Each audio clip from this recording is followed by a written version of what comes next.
Hello everyone, VJ here back again, VJ32, with a look at this week's mail. Quite a few things, only one deck of cards though. And it is this, Bicycle Peanuts. Apparently it's a volume 2, which I got on eBay. And yeah, fun little deck. I'm going to review this one and the other Peanuts deck, Colors of Peanuts, that I got a while back at the same time. Then I got a bunch of games. First of all, a couple from Grandpa Beck's games. The first one is Cover Your Kingdom, which is basically a follow-up, a new version of the popular game, a spin-off of the popular game Cover Your Assets. It's not new. It's kind of about time that I get this one, I guess. And the reason I got that is because I was also going to order this one, the new one, Cover Your Cookies, which is a partnership they're doing with Crumble. Crumble is not available in Canada, so unfortunately I can't get it from them directly. Unfortunately, Grandpa Beck's doesn't ship outside the US, at least not on the website. So I had to pay a recipper and forward extra money, so this cost me a lot more than it should have. I got Cover Your Kingdom because I figured I might as well, and it would give me free shipping, because I'd be over the $30 whatever for free shipping. But in hindsight, I probably should have just gotten this on Amazon. I just got this on the website, but it is what it is. They're both basically set collecting games, like Cover Your Assets, which I've covered before.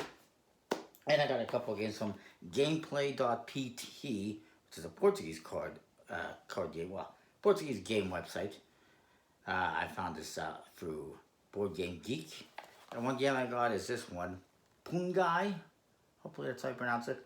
It's a bit of a set collecting game as well, where you're using animal cards to catch snakes and snake charmers.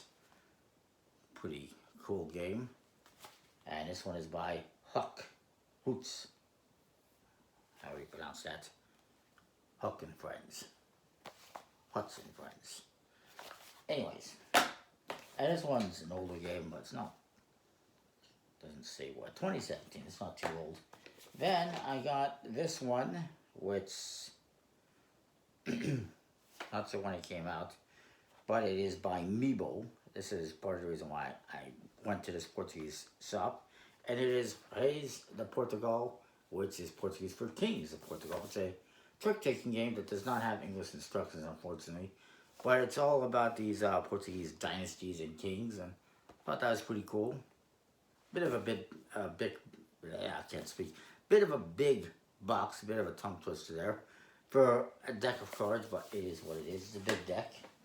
Then I got one on eBay from a local person, and it is Bargain Hunter, which is a trick-taking game that's about collecting sets of different appliances and electronics.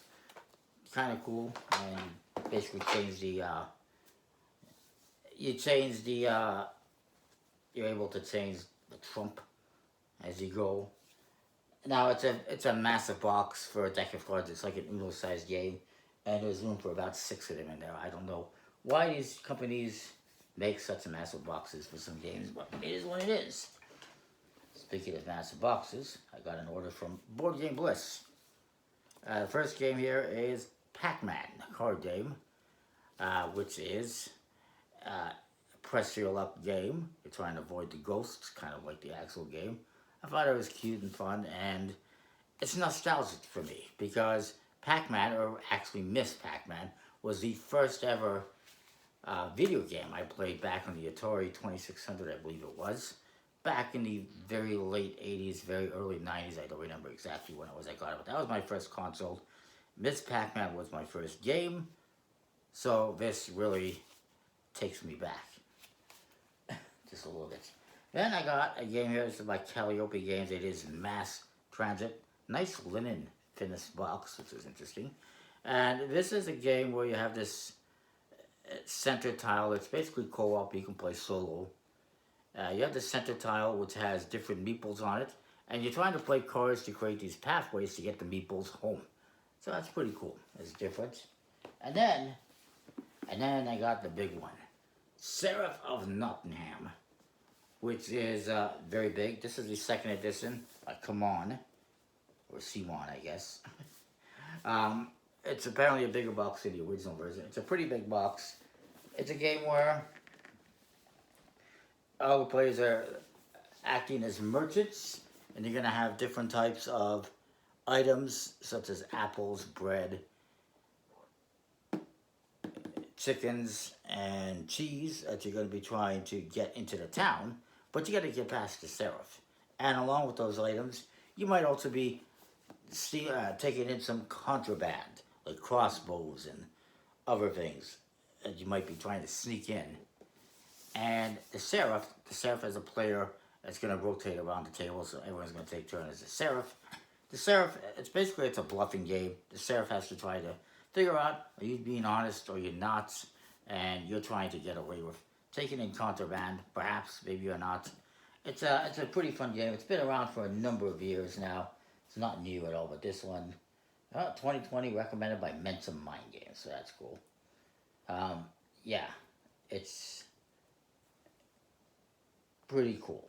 And you're trying to, accumulate the most points at the end. You're gonna have money as well, and you can bribe. You can bribe the serif. You can bribe the serif not to look at yours. You can bribe the serif to look at somebody else's. You can bribe the serif with money. You can bribe them with goods. There's all sorts of things you can do. It's pretty fun from what I've seen. So that is that. Comment, like, subscribe. Let me know what you think. That's everything for this week. I don't think I missed any games. I know I got a number of games this week, but I think that was it. So that is that.